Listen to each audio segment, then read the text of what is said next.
Hey, ¿qué tal amigos? Sean bienvenidos una vez más a esta que es su Granja Humana MX.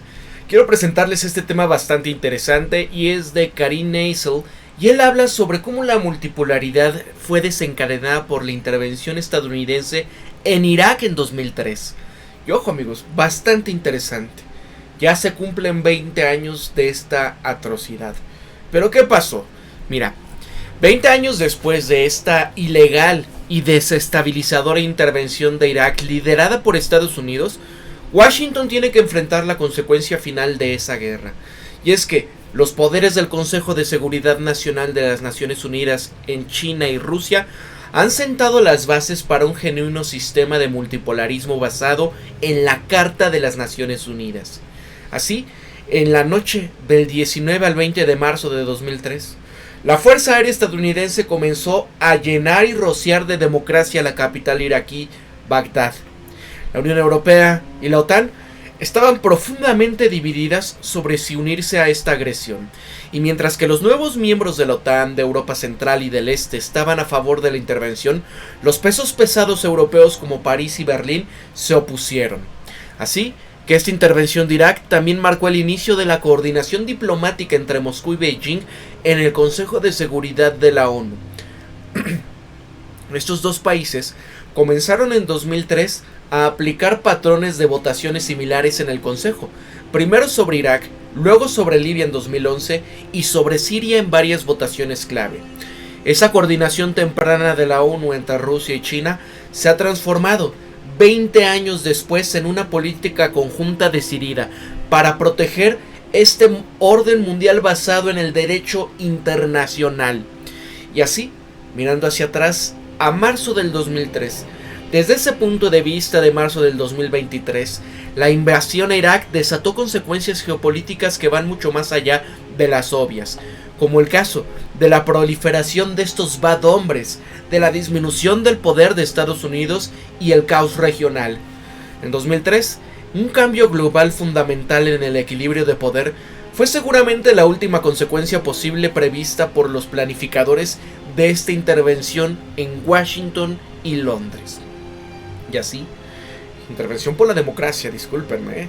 Así, descontando los puntos, esta destrucción de Irak, la disolución del ejército iraquí por parte del primer cónsul estadounidense, Paul Bremer, en mayo del 2023.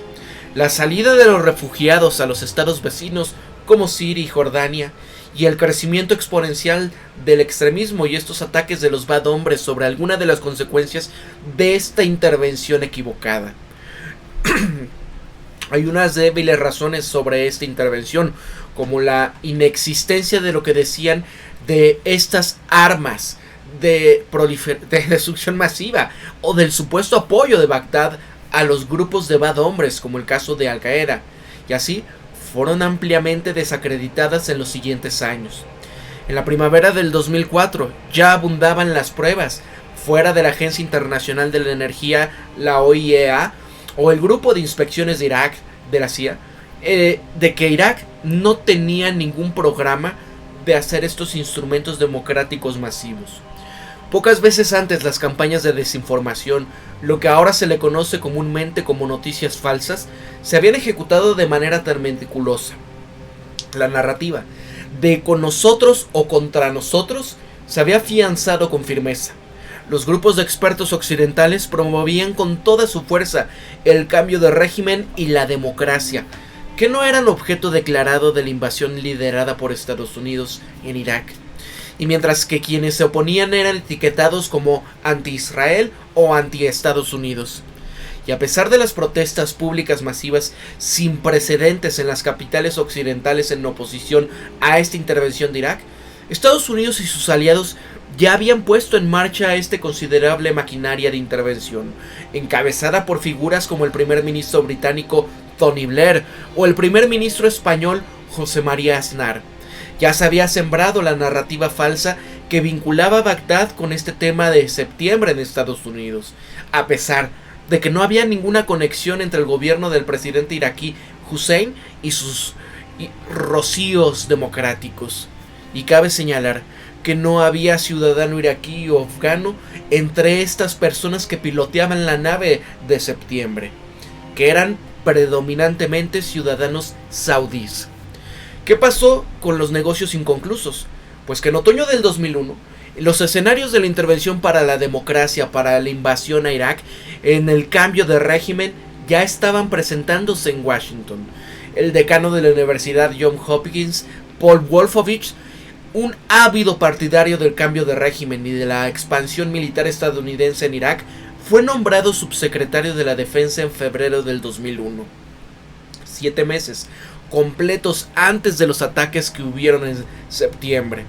Y así, esta hipótesis de trabajo de Wolfowitz en Irak era que Irak, con esta liberalización de su industria petrolera, podía financiar una reconstrucción de la posguerra con sus propias exportaciones de petróleo. Y el grupo en torno al vicepresidente Dick Cheney, que incluían a Wolfowitz y al secretario de la Defensa Donald Rumsfeld, influyó también en la configuración de esta posición del presidente George W. Bush sobre el tema de Irak. Y a diferencia de su padre, George H. Bush, que era un experimentado director y analista de la CIA, el joven Bush carecía de una visión del mundo personal distinto sobre la política exterior, que subcontrataba a su camarilla de la línea dura. Y así, sin embargo, estaba decidido a tomar esto, el que lo veía como el asunto pendiente de su padre del tema de la intervención del Golfo del 91. Y el objetivo era expulsar a las fuerzas iraquíes de Kuwait. Este conflicto se ejecutó basándose en una resolución del Consejo de Seguridad de la ONU, que autorizaba medidas legales contra Irak como Estado, pero que no constituía una guerra bajo el derecho internacional. Y así en el 91, solo el rey Hussein de Jordania asumió una posición de apoyar a Saddam Hussein, y todas las demás naciones respaldaban el asalto a la coalición contra Bagdad. El gobierno de Estados Unidos se adhirió a esta resolución de la ONU, y su objetivo era restaurar la integridad territorial de Kuwait, pero no de derrocar al gobierno iraquí. Y en cambio, Estados Unidos apoyó a los kurdos iraquíes en el norte del país y animó a rebelarse contra Bagdad. El ejército iraquí aplastó esa rebelión, y como lo hizo con un levantamiento en el sur dominado por chiitas, tal vez estos rebeldes esperaban la ayuda militar más concreta de Estados Unidos.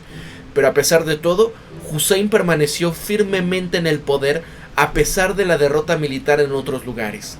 Y así, bajo la perspectiva de Washington, Estados Unidos no había logrado derrocar a Hussein, y dentro de la familia Bush había un deseo de ajustar cuentas. Para George W. Bush, la invasión a Irak brindó la oportunidad de salir de las sombras de su poderoso padre al ejecutar este elusivo objetivo de un cambio de régimen. Y así, lo que pasó en septiembre 11 le proporcionó la justificación para esta obsesión.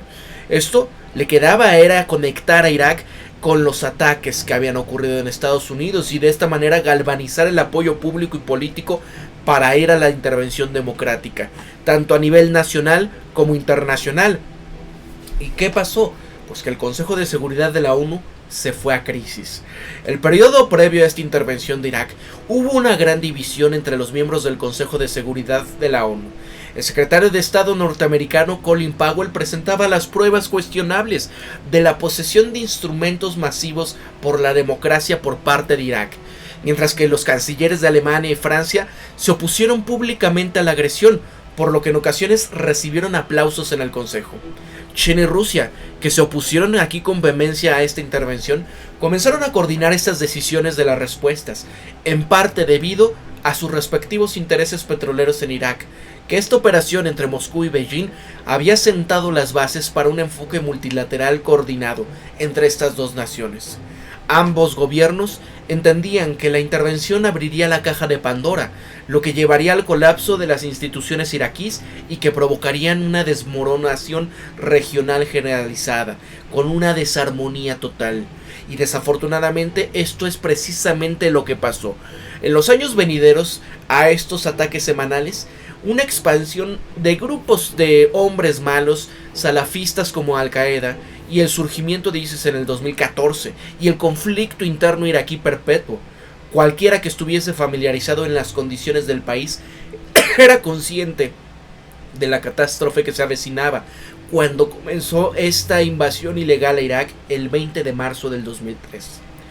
Y así, China y Rusia hacia el orden multipolar. Ya 20 años después, el presidente chino Xi Jinping se embarcó en una visita de estado de 3 días a Moscú. El enfoque se extenderá más allá de las relaciones energéticas bilaterales, que han sido una prioridad constante desde el 2004. Como se indicaba anteriormente, en la declaración conjunta de Beijing en febrero de 2022, el presidente ruso Vladimir Putin y su homólogo chino tienen como objetivo coordinar esta política exterior, de avanzar juntos. Sus discusiones también pueden tocar el expediente de Ucrania, aunque las expectativas de los medios en Occidente pueden estar sobreestimadas. Puede ser pura coincidencia que la reunión coincida con el 20 aniversario de la intervención en Irak, y sin embargo, también destaca cuán ampliamente se han entrelazado las estrategias rusas y chinas en las últimas 2 décadas, porque hoy cada vez más la orientación viene de Oriente, y el liderazgo geoestratégico cooperativo y las propuestas alternativas sólidas para resolver conflictos globales se están dando forma en Beijing y Moscú, porque los viejos centros de poder no pueden ofrecer nada nuevo, y 20 años después de la intervención estadounidense en Irak, una intervención supuestamente contra el terror, fue fallida. La proliferación del extremo y de millones de gente que se ha ido de este mundo, de desplazados en Asia Occidental y un conflicto sin fin. China y Rusia finalmente se están uniendo para promover sistemáticamente esta visión del mundo, esta vez con más determinación e influencia global. Y a pesar de lo triste que fue, esa intervención de Irak puso fin a la práctica de las invasiones militares estadounidenses directas, dando paso a una era cansada de intervención democrática que busca desesperadamente otras soluciones. Esa división de opinión global que comenzó en 2003 sobre Irak está siendo institucionalizada 20 años después, por poderes multipolares emergentes que buscan contrarrestar estas intervenciones por la democracia de manera perpetua. Allá está, amigos. Espero que este breve repaso de las situaciones que pasaron en Irak ya hace 20 años vean por dónde se estaba gestando ya este descontento mundial. Vean cómo por sus propios intereses hacían lo que querían y siguen haciéndolo, pero ya no es aquel Estados Unidos que anteriormente podía obligar con facilidad al mundo entero. El mundo está surgiendo un orden multipolar que hoy representan ya la debacle del orden unipolar. Para la Granja Humana MX se despide Pablo, y recuerden esto siempre: piensen críticamente, sean ustedes mismos, conózcanse de verdad quiénes son, sean empáticos, amigos. Nos vemos hasta la próxima.